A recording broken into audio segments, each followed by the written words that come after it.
Viral তো প্রতিদিনই change হয়। আজকে এটা নিয়ে কথা হচ্ছে তো কালকে ওটা নিয়ে কথা হচ্ছে। সেটার আসলে কোনো লং টার্ম কোনো কিছু নেই আর কি, কোনো আউটপুট নেই। বাট আসলে এই জিনিসগুলো খুবই, আমি বলবো খুবই ঠুনকো। অনেকগুলো সোশ্যাল প্ল্যাটফর্ম আছে নিজে ভাইরাল হওয়ার জন্য অনেক কিছু করছে। সব কিছুই আমরা কথা বলতে পারবো না সব কিছু নিয়ে, বা সব কিছু আমাদের ট্যাকেল দেওয়ার দায়িত্ব না, এর পুরোপুরি নিজের দায়িত্ব।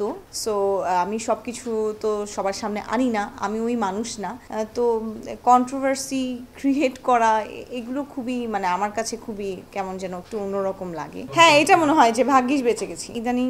এটা আসলে আমি জানি না সময়ের কারণে নাকি আপনারা অনলাইনে অনেকজন আছেন, অনলাইনের বিনোদনের জন্য মানুষের হাতে হাতে মোবাইল, মানুষ একটু ক্রিস্পি কথা শুনতে চায় এ কারণে। বাট মানুষ তো অনেক কিছুই শুনতে চাইবে, সেটা আমি আমার জায়গা থেকে, বা একজন সঞ্চালক কিন্তু সে শুধুমাত্র দায়ী কখনোই হতে পারে না। তার পেছনে তো তার প্রোগ্রাম প্রডিউসার আছে, তার অনুষ্ঠান যারা এটাকে পুরো প্ল্যানিং এর সাথে জড়িত, যারা আলটিমেটলি এটাকে স্ক্রিনের সামনে আনছে, পুরো টিম ওয়ার্ক। সো টিম পুরোটাই তো আসলে রেসপন্সিবল। সো রেসপন্সিবিলিটির জায়গা থেকে বিনোদন আমরা অবশ্যই দিব। বিনোদন দেওয়ার মাধ্যমেই নয় যে আমি বিতর্কিত কথা বলবো, খুবই মানুষকে হার্ট করে কোনো কথা বলবো, বা কন্ট্রোভার্সিয়াল কোনো কথা বলবো, সেটাই আসলে বিনোদন কখনোই না। সেটাকে অনেক সুন্দর করে বলা যায়, অনেক কথা উঠে আসে। আমরা অনেক শোজ দেখি যেখানে তারকাদেরকে অনেক পার্সোনাল কোয়েশ্চেন করা হয় এবং তারা সেটার উত্তরও দেয়, কিন্তু সেটার অবশ্যই একটা স্মার্ট ওয়ে আছে। আমরা যে জায়গায় কাজ করি, বা আমরা যারা কাজ করি রেসপন্সিবিলিটির সাথে করি, এবং যাদের সাথে কাজ করি তারা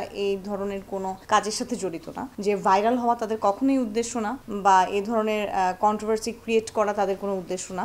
টানা তৃতীয়বার অর্জন করেছে দেশের সেরা সুপার ব্র্যান্ড স্বীকৃতি বসুন্ধরা টিস্যু। কিন্তু অনেকগুলো মাধ্যম আছে যোগাযোগ, মানে অনেকগুলো সোশ্যাল প্ল্যাটফর্ম আছে যেখানে আসলে এখন খুবই উন্মুক্ত, সবাই ইউজ করছে, সবাই তো সব কিছু ইউজটা জানে না। সো ওটা ওদের মতো করে বিনোদন দেওয়ার জন্য, নিজে ভাইরাল হওয়ার জন্য অনেক কিছু করছে। সো আসলে এরকম অনেক কিছু থাকবে, এগুলো আমরা সব কিছুই আমরা কথা বলতে পারবো না সব কিছু নিয়ে, বা সব কিছু আমাদের ট্যাকেল দেওয়ার দায়িত্ব না, এর পুরোপুরি নিজের দায়িত্ব পার্সোনালি কিভাবে সোশ্যাল মিডিয়াটা হ্যান্ডেল করবে। আর যদি বলি সামাজিক দায়িত্বের জায়গা থেকে, যারা ভাইরাল হতে চায় তারা নিশ্চয়ই ভাইরাল হচ্ছে, সেটা আমি জানি না কতটুকু কতদিনের জন্য, কারণ ভাইরাল তো প্রতিদিনই চেঞ্জ হয়। আজকে এটা নিয়ে কথা হচ্ছে তো কালকে ওটা নিয়ে কথা হচ্ছে। সেটার আসলে কোনো লং টার্ম কোনো কিছু নেই আর কি, কোনো আউটপুট নেই। যারা এটা করতে চায় সেটা করতে পারে, বাট আসলে এই জিনিসগুলো খুবই, আমি বলবো খুবই ঠুনকো। কারো যদি লাইফে কোনো কিছু হয়, সেটা যদি সে পাবলিকলি সামনে আনে, যেহেতু আমরা পাবলিক ফিগার, সো সে যদি সেটা সামনে আনে, সেটা নিয়ে যদি দুটো কথা হয়, কন্ট্রোভার্সি হয়, দ্যাটস ডিফারেন্ট থিং।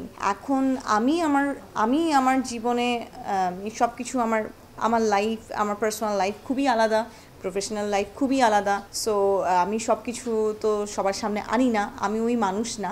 তো কন্ট্রোভার্সি ক্রিয়েট করা এগুলো খুবই, মানে আমার কাছে খুবই কেমন যেন একটু অন্যরকম লাগে। এটা নিয়ে ভাবার আসলে কখনো ভাবিও নেই যে আমার কন্ট্রোভার্সি নেই, এটা কেমন হলো।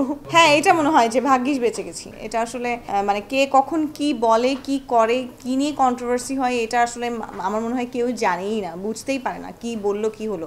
এ কারণে খুব সচেতনভাবে আমি প্রথম থেকে যেটা করি, সোশ্যাল মিডিয়া খুব সচেতনভাবে ইউজ করি। সেটা একটা স্ট্যাটাস দেওয়া হোক আর একটা পিকচার দেওয়া হোক, সেটা এমন না যে আমাকে কেউ খারাপ কিছু বলবে সেটার জন্য, বাট আমি যতটুকু মনে করি যে আমি জানাতে চাই, বলতে চাই, ততটুকুই আমি বলি।